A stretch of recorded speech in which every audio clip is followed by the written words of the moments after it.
मी येथे उपस्थित असलेल्या सर्वांना माझा नमस्कार. रिपोर्ट क्रमांक 113. Energy is not just a power, it is the currency of our national growth. म्हणजे ऊर्जा ही केवळ एक वीज नाही, तर ती आपल्या राष्ट्राच्या विकासाचे आर्थिक चलन आहे.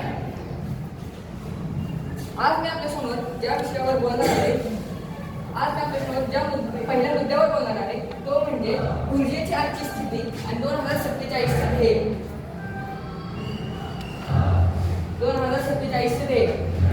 मित्रांनो, आज आपला भारत आज 300 गिगावॅटपेक्षा जास्त गैर जीवाश्म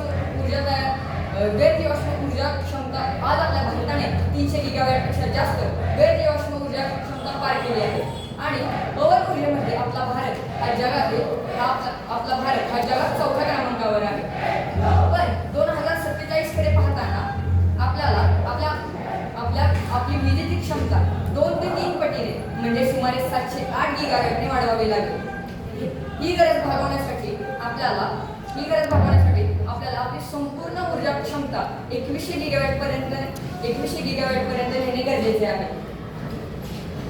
आज PM सूर्यघर योजनेसारख्या उपक्रमांमुळे सामान्य नागरिक हा केवळ एक ग्राहक न राहता स्वतः वीज निर्माण करणारा एक प्रोझ्युमर बनत आहे.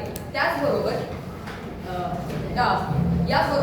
हरित हायड्रोजन, आण्विक ऊर्जा आणि AI आधारित स्मार्ट ग्रिड तंत्रज्ञान आपल्या ऊर्जा क्षेत्राचे रूप बदलत आहे.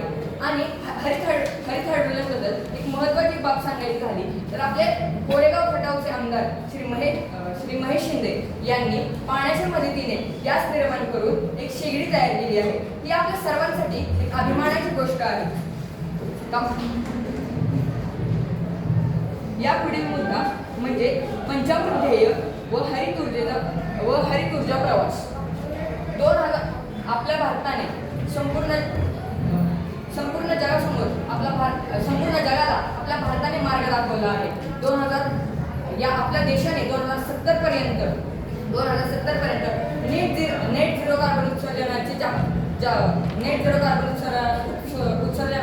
सर्वोच्च ध्येय समोर ठेवले आहे. त्याचबरोबर 2030 पर्यंत 500 गिगावॅट अपारंपरिक ऊर्जा निर्मिती आणि पेट्रोलमध्ये 20% इथेनॉलचा वापर करण्याचे ध्येयाकडे आपण अतिशय वेगाने जात आहोत. तसेच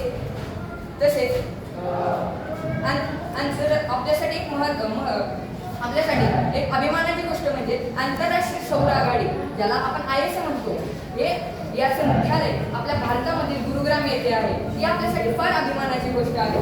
एवढे ऊर्जा बचत व रेटिंग प्रणालीमध्ये पाहायला गेलं तर BEE म्हणजे ब्युरो ऑफ एनर्जी इफिशियन्सी ची स्टार रेटिंग आणि पॅट म्हणजे परफॉर्म एक्नॉलेज अँड ट्रेड योजनेद्वारे केवळ नवीन वीज निर्मितीच नाही तर ऊर्जा बचतीवरील मोठा भर दिला जात आहे. त्यापुढील आपला पुढचा मुद्दा म्हणजे भविष्यातील आव्हाने व उपाय. यामध्ये पहिला आपण पाहायला गेलो तर ऊर्जा साठवणूक. सौर व पवन ऊर्जेच्या अनिश्चिततेवर मात करण्यासाठी आपण बॅटरी साठवणूक, पंप स्टोरेज हायड्रोजन आणि V2G म्हणजे व्हेकल टू ग्रेड तंत्रज्ञान अशा आधुनिक तंत्रज्ञानाची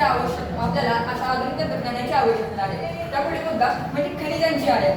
बॅटरीसाठी लागणाऱ्या लिथियम आणि कोबाल्ट यांसारख्या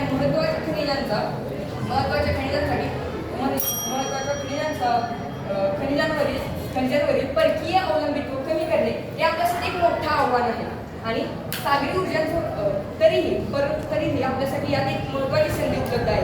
गुजरात आणि तमिळनाडूच्या समुद्रात विंड एनर्जी म्हणजे सागरी पवन ऊर्जा, ऑफशोअर विंड एनर्जी म्हणजे सागरी पवन ऊर्जेच्या क्षमतेला अफाट संधी आपल्याकडे उपलब्ध आहे.